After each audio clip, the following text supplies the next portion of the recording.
Me llamo Raúl Mendoza y tengo 68 años. Si me escuchas ahora, es porque algo terrible acaba de pasarme, algo que jamás pensé que viviría. Mi propio hijo me dijo que soy demasiado viejo para mi propia casa. Pero déjame contarte desde el principio, porque esta historia necesita ser contada completa. Estaba parado frente al fregadero de mi cocina, lavando los platos después de la cena familiar.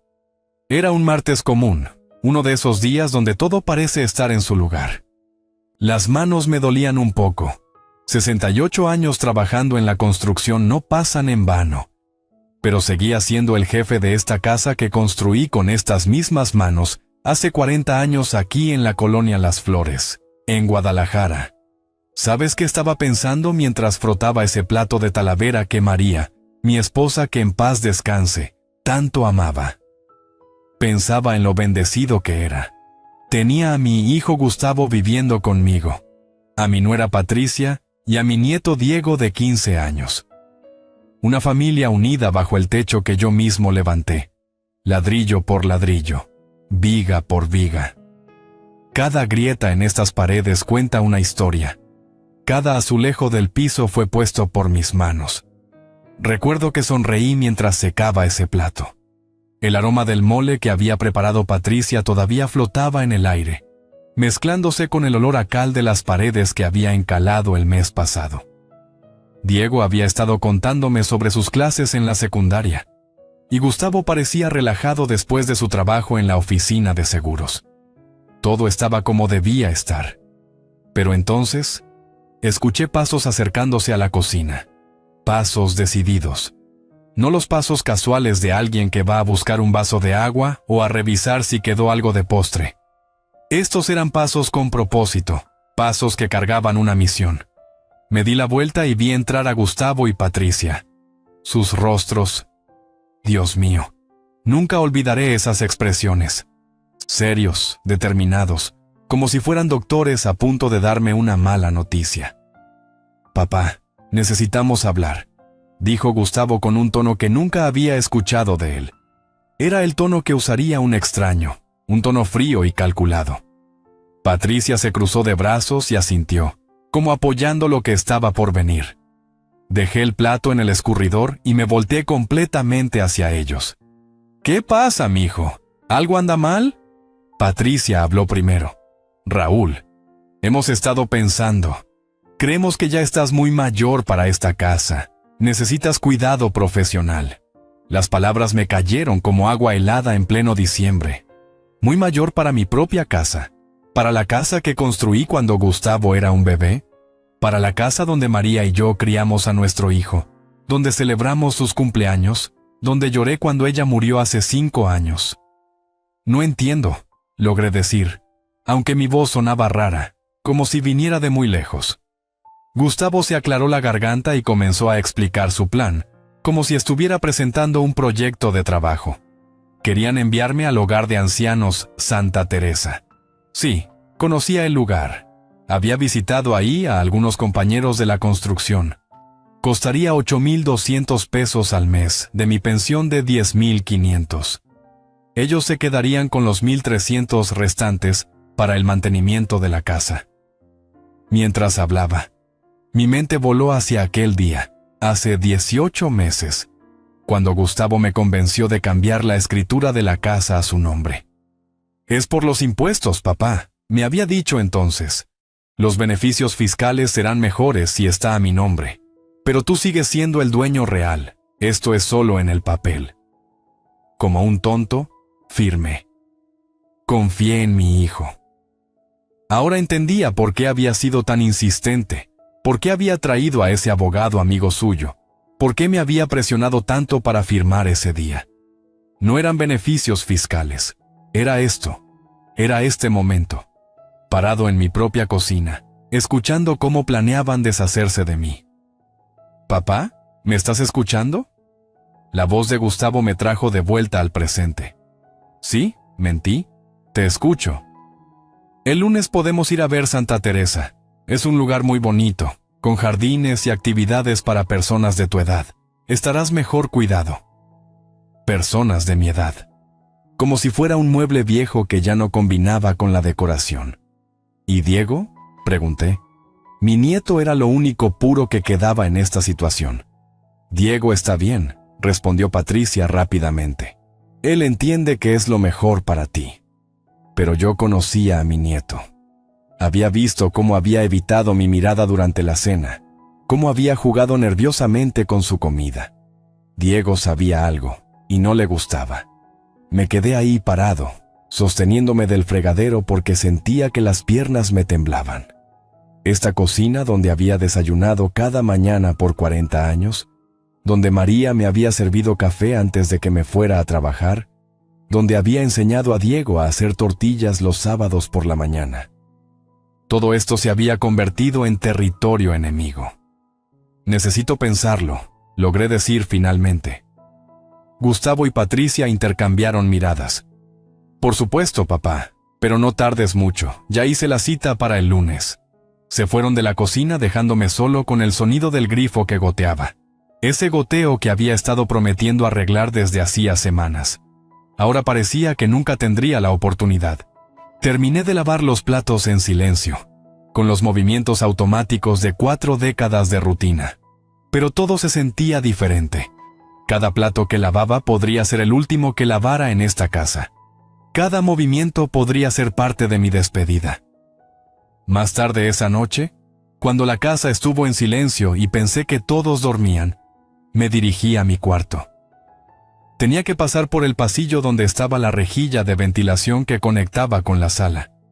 Fue ahí donde escuché la voz de Patricia hablando por teléfono con alguien. Cuando se vaya el viejo, vamos a rentar su cuarto y otros 2 a estudiantes universitarios, decía con una voz llena de emoción. 3 cuartos a 4,000 pesos cada uno. Son 12,000 al mes limpios. Finalmente vamos a vivir como gente decente. Me quedé congelado en el pasillo, escuchando cada palabra. No era solo que me querían fuera, tenían planes específicos para mi ausencia, planes que valían 12,000 pesos mensuales. ¿Y si se niega a irse?, preguntó la voz del otro lado del teléfono. Gustavo ya tiene todo arreglado. La casa está a su nombre. Si el viejo no coopera, hay formas de hacer que alguien sea declarado incapaz de cuidarse a sí mismo. Mi cuñada trabaja en servicios sociales. Incapaz de cuidarme a mí mismo. Yo, que había construido casas por 30 años, que había criado a un hijo, que había cuidado a mi esposa enferma hasta su último aliento. Incapaz. Me fui a mi cuarto con el corazón partiendo. En la oscuridad, rodeado de las fotografías de María y los recuerdos de toda una vida, entendí que la guerra había comenzado. Y yo estaba completamente desarmado, traicionado por la misma confianza que había depositado en mi propia sangre. Esa noche no pude dormir. Me quedé despierto escuchando los sonidos familiares de mi casa. El viento moviendo las hojas del árbol de mango que planté cuando Diego nació. El perro del vecino ladrando a medianoche. El crujir de la madera que se asentaba con el frío de la madrugada. Todos esos sonidos que habían sido mi compañía por 4 décadas, ahora sonaban como una despedida. Los siguientes días se convirtieron en una cadena de humillaciones pequeñas pero profundas, cada una cortando más hondo que un cuchillo. Si estás escuchando esta historia, necesitas entender cómo puede cambiar todo en tu propia casa cuando ya no eres bienvenido en ella. La primera mañana después de esa conversación, bajé a desayunar como había hecho por 40 años. Pero algo era diferente. Patricia estaba en la cocina preparando tortillas frescas en el comal. Podía escuchar el siseo de la masa al tocar el metal caliente. Podía oler esa fragancia que siempre me recordaba a María, haciendo lo mismo en ese mismo lugar. Cuando me senté a la mesa, Patricia puso frente a mí un plato con tortillas frías y duras. Eran de ayer, tal vez de antier. Mientras tanto, Gustavo y Diego recibieron tortillas que acababan de salir del comal, humeantes y suaves. Me quedé mirando mi plato, preguntándome si sería un error. Pero cuando alcé la vista, los ojos de Patricia me dijeron que no había error alguno. ¿Patricia?, intenté preguntar. Las tortillas frescas se acabaron. Mintió sin siquiera mirarme. Pero yo podía ver el montón de tortillas calientes al lado del comal. Esa misma mañana, cuando terminé mi café, servido en una taza desportillada que nunca había visto antes, llevé mi plato al fregadero como siempre había hecho. Patricia llegó corriendo y prácticamente me arrancó el plato de las manos. «Yo lo lavo», dijo, pero lo que hizo después me partió el corazón. Tomó mi plato y mi taza y los puso en una palangana aparte, separados de los otros trastes. Los lavó por separado con agua diferente, como si mi plato fuera portador de alguna enfermedad contagiosa. Gustavo observaba todo desde la mesa, leyendo su periódico como si nada extraordinario estuviera pasando. Mi propio hijo viendo cómo su esposa me trataba como a un leproso en mi propia cocina. Pero lo que más me dolió fue Diego, mi nieto, ese muchacho al que había enseñado a jugar fútbol en el patio trasero, al que había ayudado a armar su primera bicicleta cuando tenía 8 años, al que le había contado historias de la construcción mientras me ayudaba a reparar cosas por la casa. Ahora evitaba mi mirada como si yo fuera un fantasma. Durante el desayuno intenté hablar con él. «Diego, ¿cómo te fue ayer en el entrenamiento?» El muchacho me miró por un segundo. Vi algo en sus ojos, una mezcla de tristeza y miedo. Pero antes de que pudiera responder, Patricia intervino. «Diego, se te hace tarde para la escuela». «Pero mamá, apenas son las 7. Vete preparando». Su voz fue tajante. Diego bajó la cabeza y se fue de la cocina sin decir palabra. Así fueron pasando los días. Cada mañana, las mismas tortillas frías. Cada comida servida en platos que lavaban por separado. Cada intento de conversación con mi nieto interrumpido por su madre. Pero había algo peor que todo eso. Mis cosas empezaron a desaparecer. Primero fue el radio de María, ese radio antiguo de madera que ella tanto amaba, donde escuchábamos las radionovelas por las tardes cuando Diego era pequeño. Una mañana fui a encenderlo para escuchar las noticias, y ya no estaba en su lugar en la sala. «Patricia, ¿dónde está el radio?», pregunté. Ella ni siquiera alzó la vista de la revista que estaba leyendo. «Se descompuso, lo tiré». «¿Lo tiraste?». No podía creerlo. Pero si funcionaba perfectamente. Yo mismo lo reparé la semana pasada. Estaba haciendo ruido extraño. Era muy viejo, como yo. Unos días después desapareció el crucifijo de plata que mis padres me habían regalado el día de mi boda con María. Había estado colgado en la pared de mi recámara por más de 40 años. Cuando pregunté por él, Gustavo me dijo que lo había llevado a limpiar. ¿A limpiar? ¿Dónde? Con un joyero del centro. Te lo regreso cuando esté listo. Pero sabía que mentía. Podía verlo en la forma como evitaba mis ojos, en la manera como se tocaba la barbilla cuando hablaba. Lo mismo que hacía de niño cuando me mentía sobre las travesuras en la escuela. Las fotografías de nuestras bodas de plata también desaparecieron del aparador. Mis diplomas de cursos de construcción que había enmarcado con tanto orgullo ya no estaban en la pared del pasillo. Una por una, las evidencias de mi vida se iban desvaneciendo de mi propia casa. Pero fue don Alberto, mi compadre de tantos años, quien me confirmó lo que ya sospechaba. Una mañana lo encontré regando sus plantas al lado del cerco que separaba nuestras casas. Don Alberto y yo habíamos trabajado juntos en la construcción por más de 30 años. Juntos habíamos levantado edificios, casas, escuelas. Había sido padrino de bautizo de Gustavo. «¿Raúl?», me llamó en voz baja, mirando hacia mi casa para asegurarse de que nadie nos escuchara. «Necesito decirte algo». Me acerqué al cerco. Su cara de 75 años mostraba una preocupación profunda. «Anoche vi a Gustavo sacando cajas de tu casa. Era tarde, como a las 11. Las metió en su carro y se fue». El corazón se me aceleró. «¿Cajas? ¿Qué tipo de cajas?». Una de ellas era del tamaño perfecto para un radio, y brillaba algo adentro de otra, como si fuera plata. Ahí estaba la confirmación de lo que ya sabía. No solo me querían fuera de la casa, Se estaban robando mis pertenencias mientras planeaban mi expulsión. Compadre. Don Alberto puso su mano arrugada sobre la mía. Algo está muy mal aquí. En todos estos años que hemos sido vecinos, jamás había visto algo así. Le conté todo. La conversación en la cocina, el plan de enviarme a Santa Teresa, lo que había escuchado sobre rentar los cuartos. Don Alberto escuchó en silencio, moviendo la cabeza con tristeza. Esto no está bien, Raúl. Un hijo no le hace esto a su padre, no a ti, que diste todo por ese muchacho. Tenía razón. Yo había dado todo. Había trabajado dobles turnos para pagar la universidad privada de Gustavo. Había vendido mi camioneta para ayudarle con el enganche de su primer carro. Cuando él y Patricia se casaron, les regalé la luna de miel a Puerto Vallarta porque ellos no tenían dinero.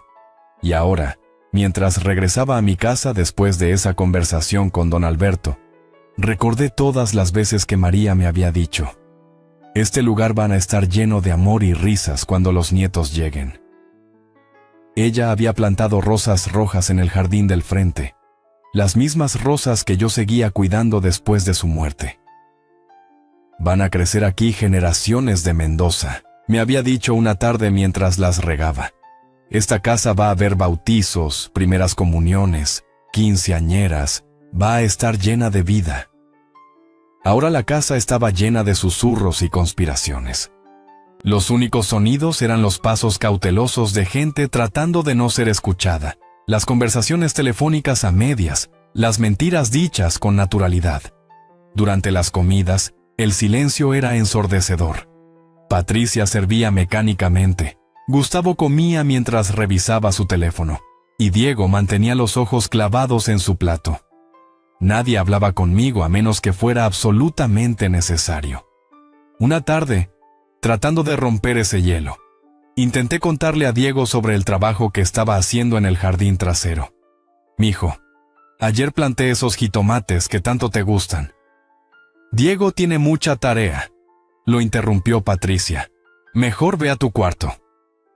Diego se levantó obedientemente, pero antes de salir del comedor me lanzó una mirada rápida. En esos ojos jóvenes vi algo que me dio esperanza. Él no estaba de acuerdo con lo que estaba pasando. Mi nieto seguía siendo mi nieto, sin importar lo que sus padres le hubieran dicho. Las noches eran las peores. Me acostaba en mi cama, la misma cama que había compartido con María por 35 años, y escuchaba movimientos en la casa. Pasos caminando de un lado a otro, el sonido de objetos siendo movidos. Voces susurrando planes que no podía descifrar completamente, pero que sabía que se trataban de mi futuro. Una madrugada escuché claramente la voz de Gustavo hablando por teléfono en la sala. Ya casi está todo listo. El lunes lo llevamos a ver el lugar, y para el viernes ya debería estar instalado ahí. Me estaban hablando de mí como si fuera un mueble que había que reubicar. Durante estas noches de insomnio, mi mente volvía constantemente a los días felices. Recordaba cuando Gustavo tenía la edad de Diego y me ayudaba los sábados con pequeños proyectos de construcción en la casa. Le había enseñado a usar el martillo, a medir con la cinta métrica, a leer los planos. Algún día esta casa va a ser tuya, mijo, le había dicho una tarde mientras arreglábamos una gotera en el techo. Pero espero que para entonces yo sea un abuelo muy viejo jugando con tus hijos en este mismo patio. Él había sonreído y me había abrazado. Siempre vas a vivir aquí conmigo, papá. Esta es tu casa. Ahora esas palabras sonaban como una broma cruel del destino. La transformación de mi hogar en una prisión había sido gradual pero implacable. Cada día traía una nueva humillación, una nueva forma de hacerme sentir como un intruso en el lugar que había sido mi refugio por 4 décadas. Y lo peor de todo era la soledad. Estar rodeado de familia pero completamente solo. Estar en mi propia casa pero sin ser bienvenido. Tener un techo sobre mi cabeza pero no un hogar en el corazón. Si me escuchas ahora, entiende esto. No hay dolor más profundo que ser rechazado por tu propia sangre en el lugar que construiste con amor. Don Alberto no podía seguir viendo mi sufrimiento sin hacer nada. Una mañana, mientras yo regaba las rosas de María con manos temblorosas, porque hasta regar mis propias plantas se había vuelto un acto de resistencia silenciosa. Mi viejo compadre se acercó al cerco con esa determinación que yo conocía bien de nuestros días en la construcción. «Raúl, escúchame bien», me dijo en voz baja, mirando hacia las ventanas de mi casa para asegurarse de que nadie nos oyera. «Tengo una sobrina que es abogada. Se llama Claudia Ramos y lleva 20 años trabajando en derecho familiar. Ha visto casos como el tuyo». Al principio no quise escucharlo. La idea de involucrar a extraños en los problemas de mi familia me parecía una traición. Pero don Alberto insistió con la paciencia de quien ha visto mucha vida. «Compadre, esto ya no es un problema familiar. Esto es robo. Tu propio hijo te está robando la casa y la dignidad. Claudia puede ayudarte, pero necesitas actuar rápido».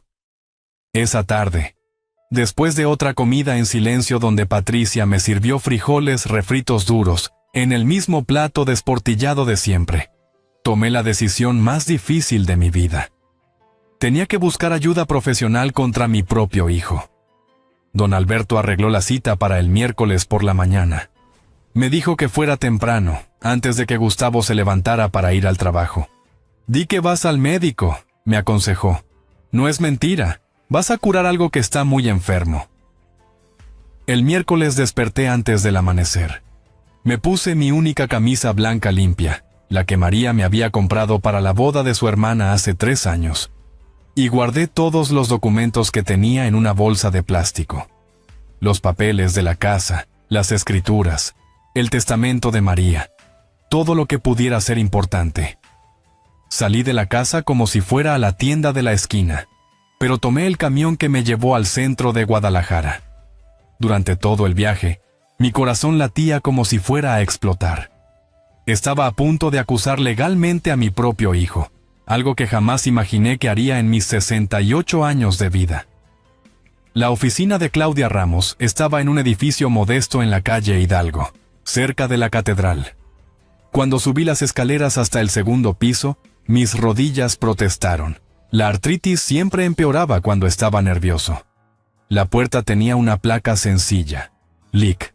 Claudia Ramos. Derecho familiar.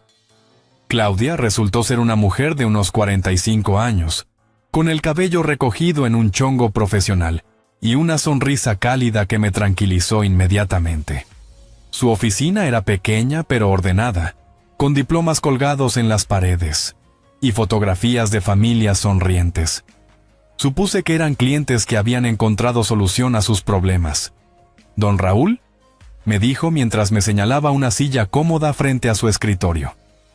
«Mi tío Alberto me ha contado un poco sobre su situación, pero necesito que me cuente todo desde el principio, sin omitir ningún detalle». Le conté toda la historia. La conversación en la cocina, la escritura que firmé hace 18 meses, las humillaciones diarias, la desaparición de mis pertenencias, los planes de rentarle cuartos a estudiantes. Claudia tomaba notas en una libreta, haciendo preguntas específicas de vez en cuando. ¿Recuerda exactamente qué le dijo su hijo cuando lo convenció de firmar la escritura? Dijo que eran beneficios fiscales, que yo seguía siendo el dueño real, pero que era mejor tener la casa a su nombre en el papel. ¿Tiene testigo de esa conversación? No, estábamos solos en la cocina. Claudia asintió y siguió escribiendo. Cuando terminé de contar todo, ella pidió ver los documentos. Los extendí sobre su escritorio como cartas en una partida de póker, donde me estaba jugando la vida.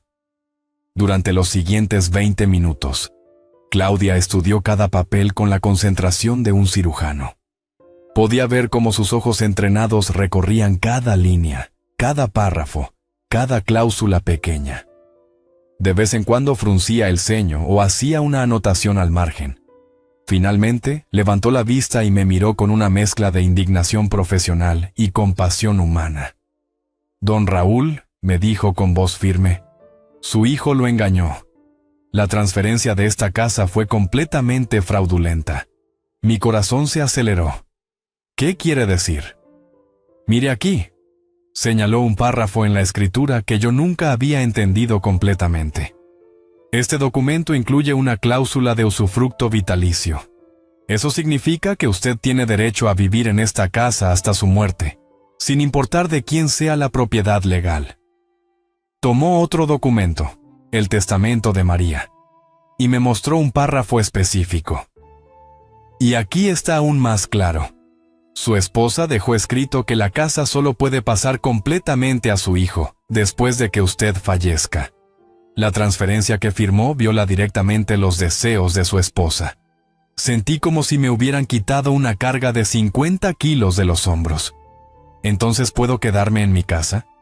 No solo puede quedarse, su hijo está cometiendo fraude al intentar echarlo. Pero esa palabra me devolvió a la realidad. Pero necesitamos pruebas sólidas de sus intenciones reales. Los documentos prueban que la transferencia fue ilegal, pero necesitamos demostrar que él sabía exactamente lo que estaba haciendo cuando lo engañó. Claudia se recostó en su silla y me explicó la situación legal con palabras sencillas. En México, este tipo de casos eran comunes. Hijos que aprovechaban la confianza de padres mayores para robarles sus propiedades. Pero también me advirtió que los jueces eran muy cuidadosos antes de revertir una transferencia de propiedad. Necesitamos que su hijo admita, preferiblemente grabado, que lo engañó deliberadamente. Que reconozca que sus planes eran echarlo para rentar los cuartos.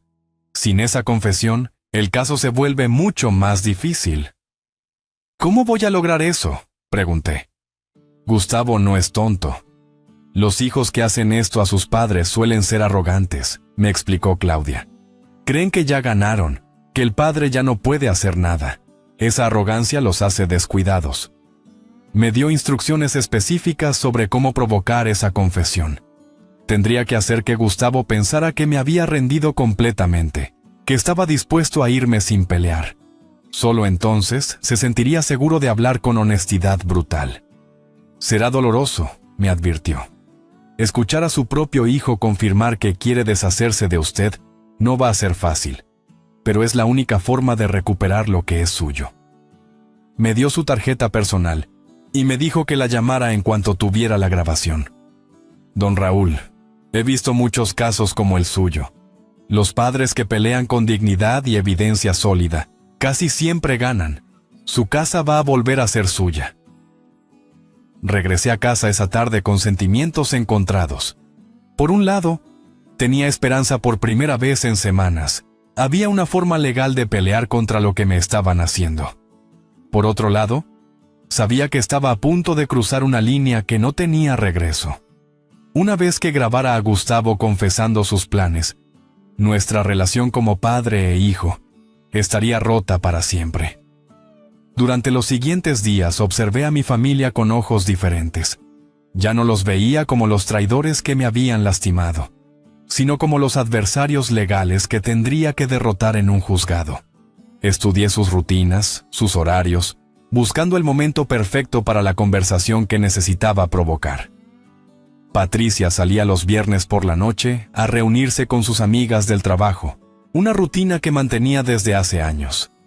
Diego hacía tarea en su cuarto después de la cena, y se quedaba ahí hasta tarde. Eso me daría una ventana de oportunidad para hablar a solas con Gustavo. El viernes por la noche llegó más rápido de lo que esperaba. Vi a Patricia salir de la casa arreglada y perfumada, despidiéndose de Gustavo con un beso en la mejilla. «No llegues muy tarde», le dijo él. Pero ambos sabían que regresaría después de medianoche como siempre. Diego terminó de cenar y se excusó para ir a su cuarto. «Tengo un proyecto de historia que entregar el lunes», murmuró sin mirarme a los ojos. Subió las escaleras y cerró la puerta de su recámara. Gustavo se instaló en la sala con una cerveza, viendo las noticias en la televisión. Era el momento que había estado esperando, pero ahora que estaba aquí, las manos me temblaban. Revisé mi teléfono celular, un aparato sencillo que Diego me había enseñado a usar el año pasado. Encontré la aplicación de grabación y la preparé. Me acerqué a la sala con pasos calmados, tratando de controlar los nervios que me carcomían el estómago. Gustavo alzó la vista cuando me vio entrar. «¿Qué pasa, papá?», me preguntó. pero su tono no tenía la calidez que recordaba de años anteriores. Me senté en el sofá a su lado y puse el teléfono en mi camisa, donde la grabación pudiera captar todo claramente. Mi corazón latía tan fuerte que temí que él pudiera escucharlo. Gustavo, he estado pensando mucho sobre lo que me dijeron la semana pasada. Comencé, tratando de sonar derrotado y resignado. Sobre Santa Teresa y todo eso. Él dejó la cerveza en la mesa de centro y me miró con más atención. ¿Y? Creo que tienen razón. Tal vez sí estoy muy viejo para esta casa. Las palabras me quemaban la garganta, pero tenía que decirlas de manera convincente. Por primera vez en semanas, vi una sonrisa en la cara de mi hijo. No era una sonrisa de alegría, era la sonrisa de alguien que acababa de ganar una apuesta importante. Me da gusto que lo veas de esa forma, papá. Realmente es lo mejor para todos. Solo tengo una pregunta, continué, manteniendo mi voz calmada aunque por dentro me estuviera desmoronando. ¿Qué van a hacer con la casa cuando me vaya? ¿Van a vivir aquí solos?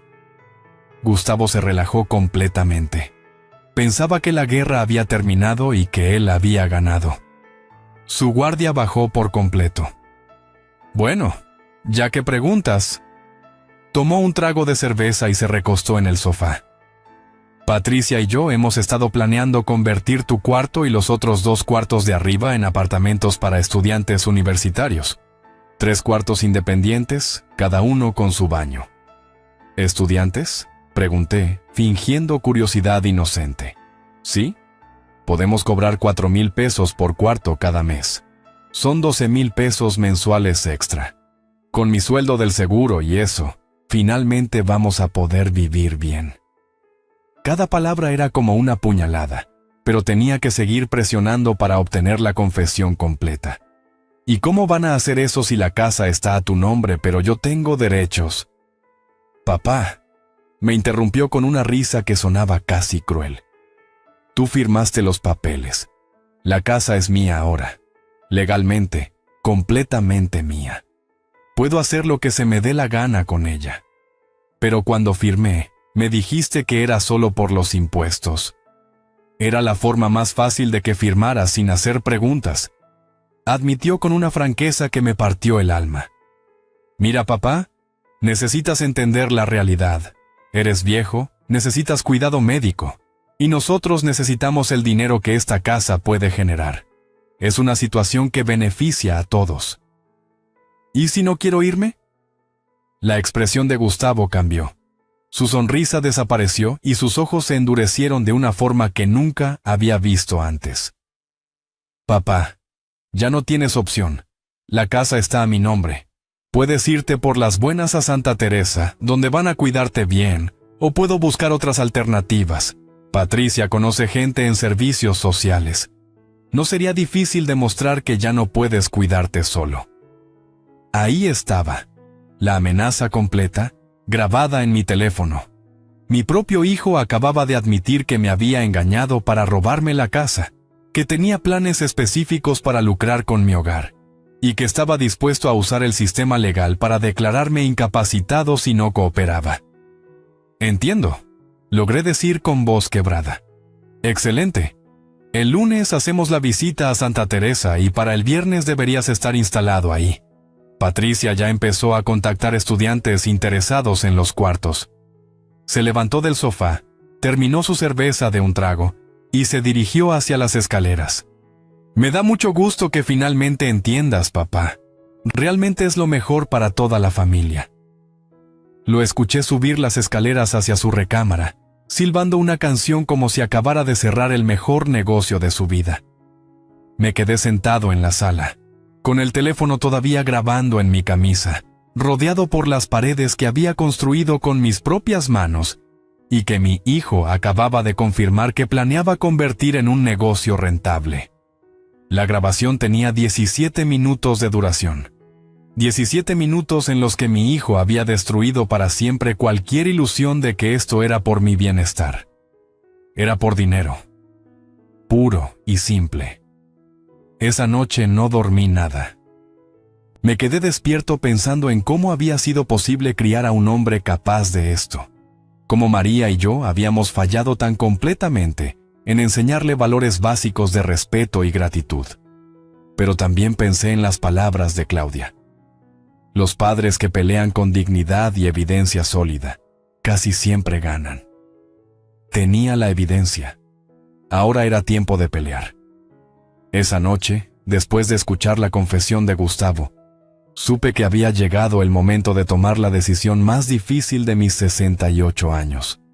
No podía quedarme ni una noche más en esa casa esperando a que me llevaran a la fuerza al día siguiente. Tenía que actuar ahora, mientras todos dormían, mientras aún podía moverme con libertad. Subí a mi cuarto con pasos silenciosos y comencé a empacar lo esencial en una maleta vieja que había usado para nuestros viajes a Michoacán cuando María vivía. Ropa para una semana, mis medicamentos para la presión, la fotografía de nuestra boda que mantenía en mi mesa de noche y el rosario de mi madre. Nada más. Todo lo demás tendría que esperar. Pero cuando estaba cerrando la maleta, escuché un golpecito suave en mi puerta. Mi corazón se detuvo.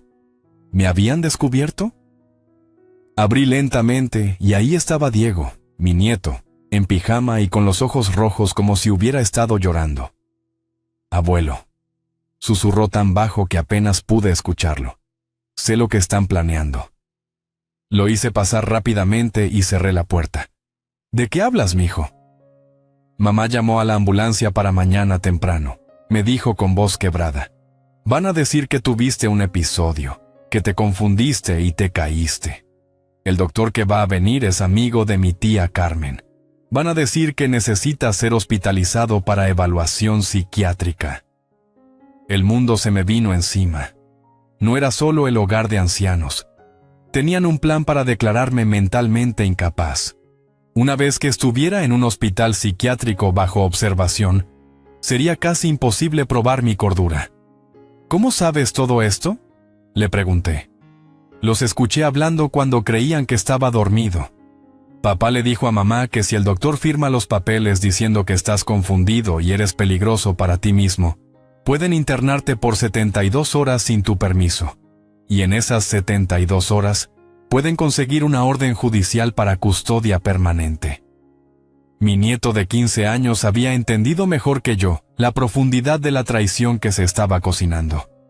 No solo querían mi casa, querían mi libertad, mi dignidad, mi derecho a decidir sobre mi propia vida.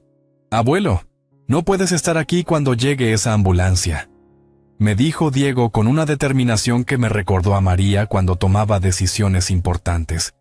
«Tienes que irte ahora, esta noche». «¿Y tú qué vas a hacer, mijo? No puedo dejarte aquí con...» «Yo voy contigo», me interrumpió. «No voy a quedarme en esta casa viendo cómo destruyen a mi abuelo. Mamá ya me dijo que después de que te vayas, me van a cambiar de escuela a una privada más cara, lejos de mis amigos. Van a usar el dinero de los cuartos rentados para eso. No quiero nada de dinero sucio». En ese momento entendí que no había criado solo a un hijo. Había ayudado a criar a un nieto que tenía el valor y la integridad que su padre había perdido en algún lugar del camino. «¿Estás seguro, Diego? Una vez que salgamos de esta casa, no va a ser fácil regresar». «Estoy seguro, abuelo. Tú me enseñaste que la familia se defiende, ¿verdad? Pues tú eres mi familia de verdad». Empacamos sus cosas en silencio. Diego conocía cada tabla que crujía en esa casa, cada escalón que hacía ruido. Nos movimos como fantasmas, llevando solo lo esencial. A las 2 de la madrugada, cargando nuestras maletas, salimos por la puerta trasera que daba al jardín donde María había plantado sus rosas. Cruzamos el patio en la oscuridad, pasamos por el pequeño portón que conectaba con el terreno de don Alberto y tocamos suavemente su ventana. Mi compadre respondió inmediatamente, como si hubiera estado esperándonos. «Raúl, Diego», nos recibió en la puerta trasera de su casa. «Pasen rápido». Don Alberto había preparado café y tenía mantas listas en su sofá. «Mi casa es su casa, hermano», me dijo mientras me abrazaba con la fuerza de 4 décadas de amistad. Aquí van a estar seguros el tiempo que necesiten. Le conté sobre la ambulancia que vendría en unas horas, sobre el plan de hospitalizarme psiquiátricamente. Don Alberto se puso furioso de una manera que no había visto desde nuestros días de trabajo, cuando algún patrón trataba de estafarnos el sueldo. «Esos cabrones no van a salirse con la suya», gruñó. «Mañana a primera hora llamamos a Claudia». Pero Diego tenía algo más que decirnos. «Abuelo, hay otra cosa. Ayer grabé a mamá cuando hablaba por teléfono con mi tía Carmen. Tengo su voz diciendo exactamente cómo van a inventar la historia del episodio psiquiátrico». Mi nieto había grabado evidencia adicional en su teléfono. En esos 18 minutos de audio, Patricia explicaba detalladamente el plan. Cómo el doctor llegaría a las 8 de la mañana, cómo ella actuaría histérica diciendo que yo había tenido una crisis nocturna, cómo Gustavo confirmaría que últimamente me había visto confundido y agresivo.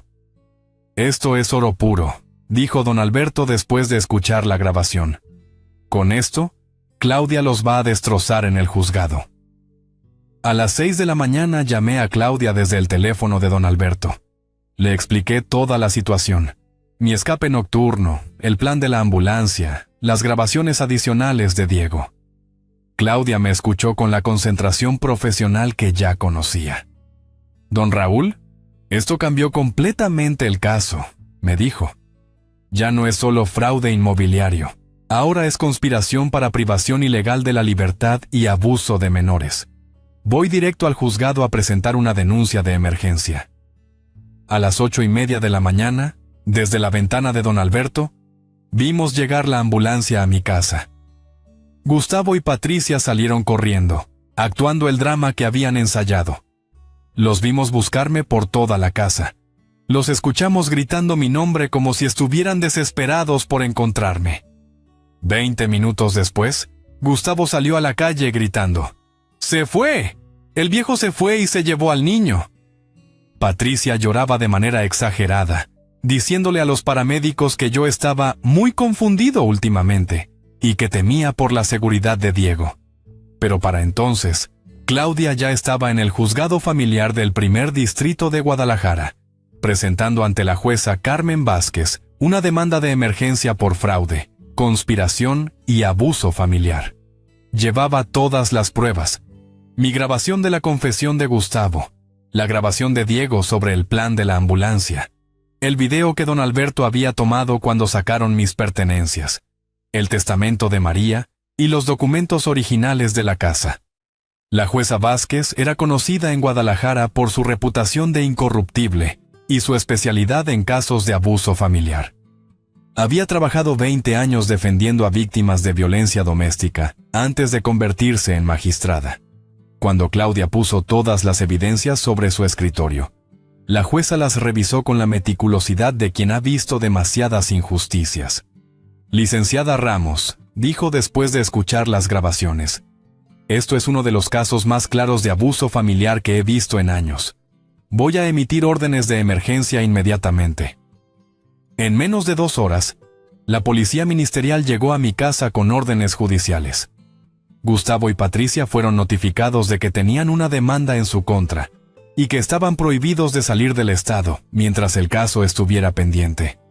También les notificaron que Diego había sido puesto bajo custodia temporal de su abuelo por orden judicial. El lunes por la mañana, sentado en la sala de audiencias del juzgado familiar, vi entrar a mi hijo acompañado de un abogado que claramente le había costado mucho dinero. Gustavo llevaba su mejor traje, el mismo que había usado en la boda de su primo hace 2 años. Patricia lo acompañaba, vestida como si fuera a misa dominical, tratando de proyectar la imagen de una familia respetable. Pero cuando la jueza Vázquez hizo reproducir la grabación de la confesión de Gustavo, vi cómo la máscara se les caía de la cara. Escuchar su propia voz admitiendo que me había engañado, que planeaba convertir mi casa en negocio rentable, que estaba dispuesto a declararme incapacitado si no cooperaba. Todo eso resonando en la sala de audiencias solemne del juzgado. Gustavo trató de defenderse. «Señora jueza, todo lo que hice fue pensar en el bienestar de mi padre. Él necesita cuidado médico especializado, y nosotros no podemos dárselo en casa. Pero entonces, Claudia hizo reproducir la grabación de Patricia planeando el episodio psiquiátrico falso. La voz de mi nuera explicando detalladamente cómo iban a inventar una crisis mental para justificar mi hospitalización forzosa. «Señor Mendoza Jr.», le dijo la jueza Vázquez con una voz que helaba la sangre. «Usted utilizó la confianza de un padre anciano para obtener ganancia financiera ilegal. Además, sometió a abuso psicológico a su propio hijo menor de edad, involucrándolo en un plan de fraude familiar». Patricia no pudo contenerse más. Se levantó de su asiento gritando: «Todo esto es una exageración. Solo queríamos asegurar el futuro de la familia». «Señora», la cortó la jueza, «siéntese inmediatamente o será removida de esta sala». Durante los siguientes 3 días, el juicio continuó. Claudia presentó testimonio tras testimonio. Don Alberto testificó sobre lo que había visto: las cajas siendo removidas de noche, mi cambio físico durante las semanas de abuso psicológico, las humillaciones que había presenciado. Un psicólogo infantil testificó sobre el estado emocional de Diego, confirmando que había sido sometido a presión psicológica extrema para participar en el plan contra su abuelo. El viernes por la mañana, la jueza Vázquez leyó su resolución. Su voz resonó en la sala llena de espectadores, porque el caso se había vuelto famoso en Guadalajara como ejemplo de abuso familiar. Habiendo revisado todas las evidencias presentadas, esta corte encuentra que la transferencia de propiedad de fecha 18 meses atrás fue obtenida mediante engaño y fraude.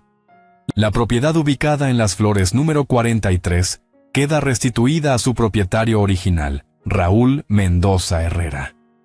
Gustavo y Patricia se miraron con horror. Su plan se estaba desmoronando completamente.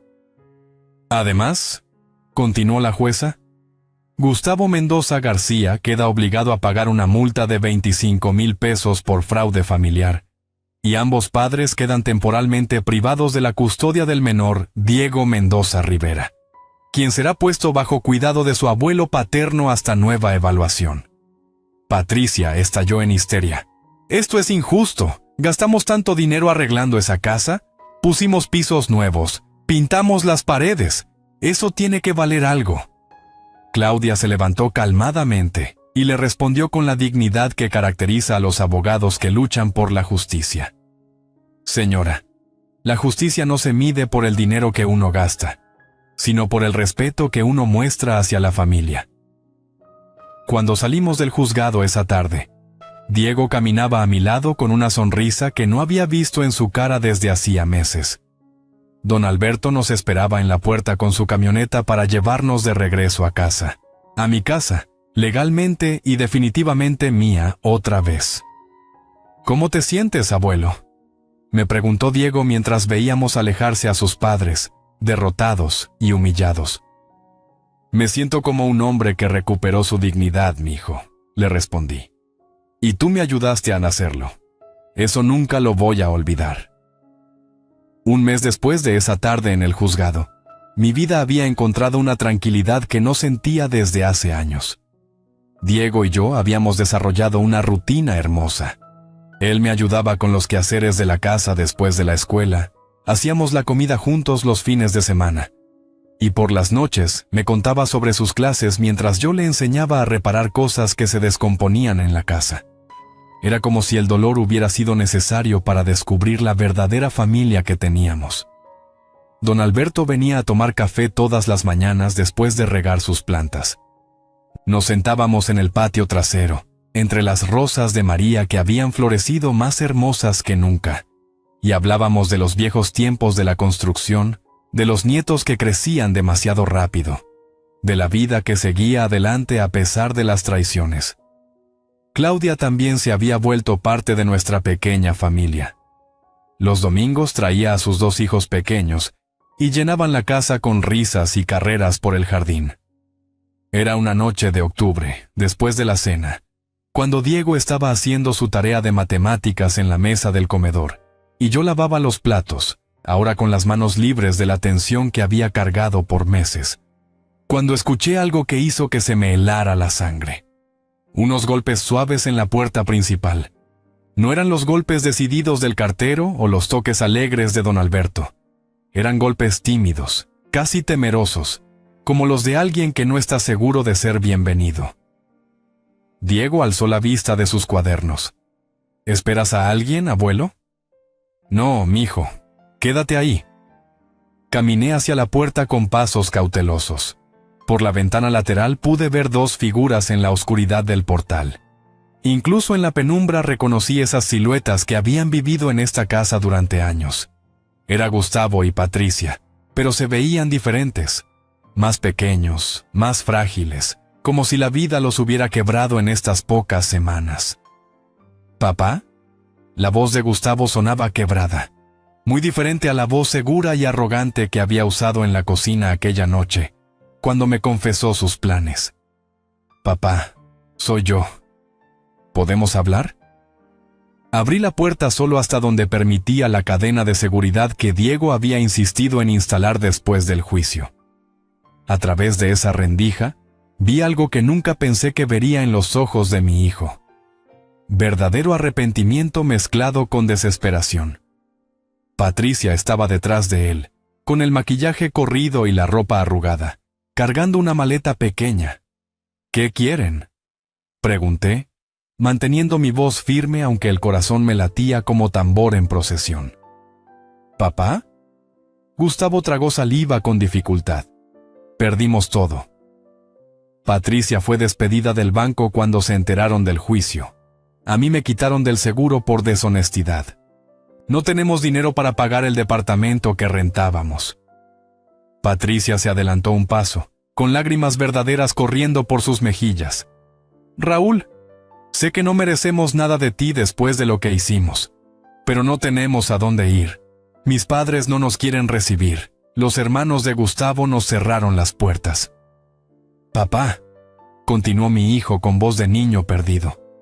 ¿Podríamos quedarnos una noche? Solo hasta que encontremos algo. Te prometo que no vamos a molestarte. Los miré a través de esa cadena que se había vuelto el símbolo de la distancia que ellos mismos habían creado. Gustavo tenía ojeras profundas y había perdido peso. Patricia, que siempre se preocupaba tanto por su apariencia, tenía el cabello grasoso y las uñas mordidas. La vida los había castigado de una forma que yo nunca hubiera deseado, ni siquiera en mis momentos de mayor dolor. Mi mente voló hacia atrás, como una película corriendo en reversa. Vi a Gustavo bebé en los brazos de María, durmiendo en la misma cuna que yo había construido con mis propias manos. Lo vi dando sus primeros pasos en este mismo patio, corriendo hacia mí con los bracitos abiertos gritando, ¡Papá! Lo vi el día de su primera comunión, tan orgulloso en su traje blanco, prometiendo en la iglesia ser un buen católico toda su vida. Su graduación de la secundaria, cuando lloré de orgullo viendo cómo recibía su diploma. Su boda con Patricia aquí mismo en el jardín, cuando me pidió que lo acompañara al altar porque eres el mejor hombre que conozco, papá. Todos esos momentos habían existido. Toda esa historia era real, aunque hubiera sido traicionada por la codicia y el egoísmo. Gustavo, le dije finalmente, con una voz que salía desde un lugar muy profundo de mi alma. Hace mes y medio, parado en esta misma sala, me dijiste que yo era demasiado viejo para esta casa. Papá, Déjame terminar. La cadena de la puerta se sintió como una frontera entre dos mundos, el de antes y el de ahora. Tal vez tenías razón, tal vez sí soy viejo, pero tú resultaste ser demasiado joven para entender algo fundamental. Patricia sollozó más fuerte, pero yo continué sin mirarla. Un hogar no se mide por la edad de quien vive en él, Gustavo. Se mide por la lealtad, el honor, el respeto. Se mide por la capacidad de proteger a quienes amas, no de traicionarlos por dinero. Mi voz se hizo más firme con cada palabra. Y en esa medida, hijo, tú resultaste ser demasiado pequeño para esta casa. Gustavo se desplomó contra el marco de la puerta. Papá, por favor, somos familia. La familia perdona. Tienes razón. La familia perdona, pero también protege a sus miembros más vulnerables de quienes ya demostraron que pueden lastimarlos. Miré hacia donde Diego fingía hacer tarea, pero sabía que estaba escuchando cada palabra. Mi familia ahora es ese muchacho que tuvo el valor de defender a su abuelo cuando sus padres lo traicionaron. ¿Entonces no hay nada que podamos hacer?, preguntó Patricia con desesperación. ¿Nada que nos perdone? Los miré una vez más a través de esa cadena. Pueden empezar por perdonarse a ustedes mismos. Pueden buscar trabajo honesto, aunque sea difícil. Pueden aprender que la dignidad no se compra con dinero robado. Y tal vez, en algunos años, cuando hayan demostrado que realmente cambiaron, podamos volver a hablar. Cerré la puerta suavemente pero con firmeza. Escuché sus pasos alejándose lentamente, Patricia sollozando y Gustavo murmurando palabras que no pude distinguir. Desde la ventana de la sala los vi caminar por la calle mal iluminada, cargando su maleta, dos figuras que se hacían más pequeñas con cada paso hasta desaparecer en la noche de Guadalajara. Diego se acercó y puso su mano en mi hombro. ¿Estás bien, abuelo? Estoy bien, mijo. Estoy completo. Esa noche no pude dormir, pero no era por dolor o arrepentimiento. Era por una sensación extraña de paz que no había sentido en años. Había hecho lo más difícil que puede hacer un padre. Había elegido la justicia por encima del sentimentalismo, la protección de los inocentes por encima de la sangre. Los meses que siguieron fueron los más felices que había vivido desde la muerte de María. Diego trajo a sus amigos de la escuela, muchachos buenos de familias trabajadoras que llenaban la casa con risas y conversaciones sobre fútbol, videojuegos y sueños de futuro. Don Alberto y yo retomamos nuestro proyecto de construir una casita para herramientas en el jardín trasero, trabajando con las manos que todavía recordaban décadas de construcción honesta. Claudia se convirtió en la hija que nunca tuve. Los domingos llegaba con sus niños pequeños, Ana de 6 años y Roberto de 4, que corrían por toda la casa como si fuera su segundo hogar. Ana había empezado a llamarme Abuelo Raúl, y Roberto siempre me pedía que le contara historias de cuando construía edificios altos, que llegaban hasta las nubes. Un domingo por la tarde, mientras veíamos a los niños jugar en el jardín donde María había plantado sus rosas, Claudia me preguntó algo que me hizo reflexionar profundamente. Don Raúl, ¿nunca se arrepiente de haber cerrado la puerta esa noche? Pensé en su pregunta mientras Roberto trataba de alcanzar una pelota que se había atorado en el árbol de mango que planté cuando Diego nació. Mija, he aprendido que hay una diferencia entre ser padre y ser un buen padre. Un padre protege a sus hijos de las consecuencias de sus errores. Un buen padre permite que sus hijos enfrenten esas consecuencias para que puedan aprender de ellas. ¿Y si Gustavo realmente ha cambiado? Si realmente ha cambiado, lo demostrará con acciones, no con palabras desesperadas en mi puerta a medianoche. El arrepentimiento verdadero se construye día a día, como una casa. No llega en una noche de lluvia cuando no tienes dónde dormir. Diego se acercó corriendo, con la cara roja por el ejercicio. Abuelo, ¿me enseñas a arreglar la bicicleta de Ana? La cadena se salió otra vez. Por supuesto, mijo. Trae las herramientas. Mientras trabajábamos juntos en el patio, mis manos guiando las suyas en el proceso de reparar algo roto hasta dejarlo como nuevo. Pensé en las lecciones que la vida me había enseñado en estos meses. La familia verdadera se elige cada día. No es la sangre lo que nos une, sino la decisión consciente de cuidarnos, respetarnos y protegernos mutuamente. Gustavo llamaba de vez en cuando. Conversaciones cortas y formales, donde me informaba que había encontrado trabajo en una tienda de autopartes, que Patricia estaba limpiando casas para ganar algo de dinero, que habían encontrado un cuarto pequeño que rentar en una colonia lejana.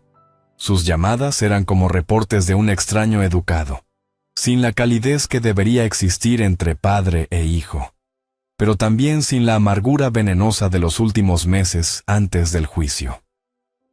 Está bien, le decía cuando me contaba sobre sus pequeños progresos. Me da gusto saber que están trabajando honestamente. ¿Papá? Me preguntó en una de esas llamadas. ¿Crees que algún día podremos hablar en persona? Cuando hayas demostrado que entiendes realmente lo que hiciste, Gustavo. Cuando hayas vivido lo suficiente para saber la diferencia entre querer algo y merecerlo. Una tarde de diciembre, mientras Diego y sus amigos estudiaban para los exámenes finales en la mesa del comedor, me senté con ellos para ayudarlos con matemáticas. Estos muchachos, Carlos, Fernando, María Fernanda, me habían adoptado como el abuelo de todos. Me consultaban sobre tareas, me pedían consejos sobre problemas con sus padres, me invitaban a sus partidos de fútbol de la escuela. Señor Raúl, me preguntó María Fernanda mientras luchaba con un problema de álgebra. Mi mamá dice que usted es muy sabio. ¿Cómo se vuelve uno sabio? La pregunta me hizo sonreír. Mija, la sabiduría no es algo que se aprende en los libros. Se aprende enfrentando situaciones difíciles y decidiendo hacer lo correcto aunque duela. ¿Como cuando defendió su casa? Preguntó Carlos, que conocía parte de la historia. Exactamente, pero más importante, como cuando decidí que mi nieto merecía crecer en un hogar lleno de honestidad, aunque eso significara perder a su padre por un tiempo. Diego alzó la vista de sus cuadernos y me sonrió con esa sonrisa que me recordaba tanto a María. Abuelo, quiero que sepas algo. Estos han sido los meses más felices de mi vida. ¿De verdad, mijo? De verdad. Aquí no tengo que esconder nada. No tengo que mentir. No tengo que fingir que no veo cuando alguien está siendo cruel. Puedo ser yo mismo.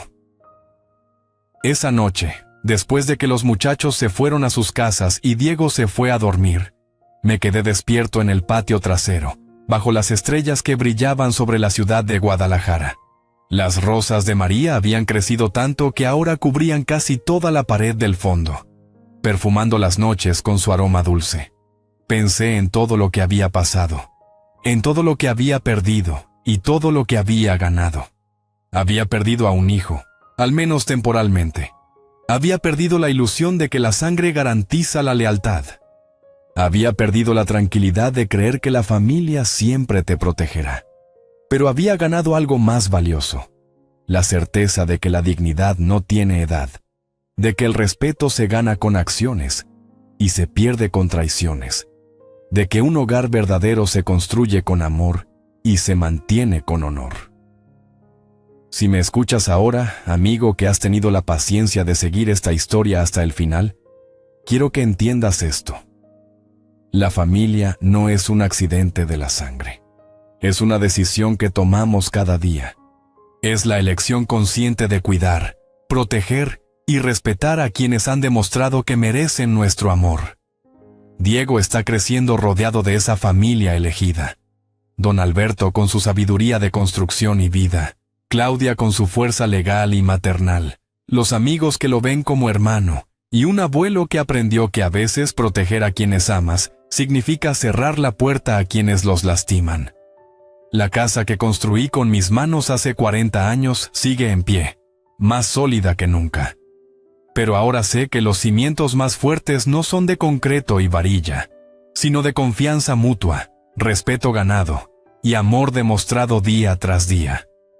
Esa es la verdadera construcción que vale la pena hacer en esta vida. Estamos una vez más por acá, huevón. Una noche más por acá, muchachos, con ustedes. Qué bueno verlos por acá. Aplausos. No lo merecemos, no lo merecemos. Después de un día tan berraco, huevón. Después de un día tan agitado. Aquí estamos. Invictos. Me gustó esto. ¿Cómo vamos, parceros? Buenas noches, háblamelo de Ledan. ¿Todo bien o qué? ¿Cómo estás, parcerito? Háblamelo, Pirlo. Pirlo 420 en la casa. ¿Cómo va, hermano? ¿Cómo va todo? ¿Cómo va todo, mi socio? ¿Qué es lo que es? ¿Cuál es la movida, parce? Papi, está lloviendo bien rico. Es la última... Yo creo que es la última lluvia de primavera, weón. No, bueno, lluvia de primavera. De hecho, principios de lluvia de primavera. Parcero, la verdad que hoy estoy muy bien, weón. A pesar de que casi no cuento la historia hoy, weón. Papi, me parto la cabeza. Literalmente. Papi, estaba moviendo unas cosas, me caí el camión, huevón, me di como una vuelta para atrás, papi, y había una piedrota, marica. Por suerte que la cabeza no me cayó ahí, parce, pero sí me alcancé a doblar ¿cómo se llama eso? El tobillo, marica. Vamos una vez más por acá, huevón. Una noche más por acá, muchachos, con ustedes. Qué bueno verlos por acá. Aplausos, no lo merecemos, no lo merecemos. Después de un día tan berraco, huevón. Después de un día tan agitado. Aquí estamos. Invictus. Me gustó esto. ¿Cómo vamos, parceros? Buenas noches, háblamelo de Ledán. ¿Todo bien o qué? ¿Cómo estás, parcerito? Háblamelo, Pirlo. Pirlo 420 en la casa. ¿Cómo va, hermano? ¿Cómo va todo? ¿Cómo va todo, mi socio? ¿Qué es lo que es? ¿Cuál es la movida, parce? Papi, está lloviendo bien rico. Es la última. Yo creo que es la última lluvia de primavera, weón. No, bueno, lluvia de primavera. De hecho, principios de lluvia de primavera. Parcero, la verdad que hoy estoy muy, muy, muy, muy bien, weón. A pesar de que casi no cuento la historia hoy, weón. Papi, cae me parto la cabeza. Literalmente. Papi, estaba moviendo unas cosas, me caí el camión, weón, me di como una vuelta para atrás, papi. Y había una piedrota, marica. Por suerte que la cabeza no me cayó ahí, parce, pero sí me alcancé a doblar ¿cómo se llama eso? El tobillo, marica. Vamos una vez más por acá, huevón. Una noche más por acá, muchachos, con ustedes. Qué bueno verlos por acá. Aplausos. No lo merecemos, no lo merecemos. Después de un día tan berraco, huevón. Después de un día tan agitado. Aquí estamos. Invictus. Me gustó esto. ¿Cómo vamos, parceros? Buenas noches, háblamelo de Ledán. ¿Todo bien o qué? ¿Cómo estás, parcerito? Háblamelo, Pirlo. Pirlo 420 en la casa. ¿Cómo va, hermano? ¿Cómo va todo? ¿Cómo va todo, mi socio? ¿Qué es lo que es? ¿Cuál es la movida, parce? Papi, está lloviendo bien rico. Es la última. Yo creo que es la última lluvia de primavera, weón. No, bueno, lluvia de primavera. De hecho, principios de lluvia de primavera. Parcero, la verdad que hoy estoy muy, muy, muy, muy bien, weón. A pesar de que casi no cuento la historia hoy, weón. Papi, cae me parto la cabeza. Literalmente. Papi, estaba moviendo unas cosas, me caí el camión, weón, me di como una vuelta para atrás, papi. Y había una piedrota, marica. Por suerte que la cabeza no me cayó ahí, parce, pero sí me alcancé a doblar ¿cómo se llama eso? El tobillo, marica. Vamos una vez más por acá, huevón. Una noche más por acá, muchachos, con ustedes. Qué bueno verlos por acá. Aplausos. No lo merecemos, no lo merecemos. Después de un día tan berraco, huevón. Después de un día tan agitado. Aquí estamos. Invictus. Me gustó esto. ¿Cómo vamos, parceros? Buenas noches, háblamelo de Ledán. ¿Todo bien o qué? ¿Cómo estás, parcerito? Háblamelo, Pirlo. Pirlo 420 en la casa. ¿Cómo va, hermano? ¿Cómo va todo? ¿Cómo va todo, mi socio? ¿Qué es lo que es? ¿Cuál es la movida, parce? Papi, está lloviendo bien rico. Es la última. Yo creo que es la última lluvia de primavera, weón. No, bueno, lluvia de primavera. De hecho, principios de lluvia de primavera. Parcero, la verdad que hoy estoy muy, muy, muy, muy bien, weón. A pesar de que casi no cuento la historia hoy, weón. Papi, cae me parto la cabeza. Literalmente. Papi, estaba moviendo unas cosas, me caí el camión, weón, me di como una vuelta para atrás, papi. Y había una piedrota, marica. Por suerte que la cabeza no me cayó ahí, parce, pero sí me alcancé a doblar ¿cómo se llama eso? El tobillo, marica. Vamos una vez más por acá, huevón. Una noche más por acá, muchachos, con ustedes. Qué bueno verlos por acá.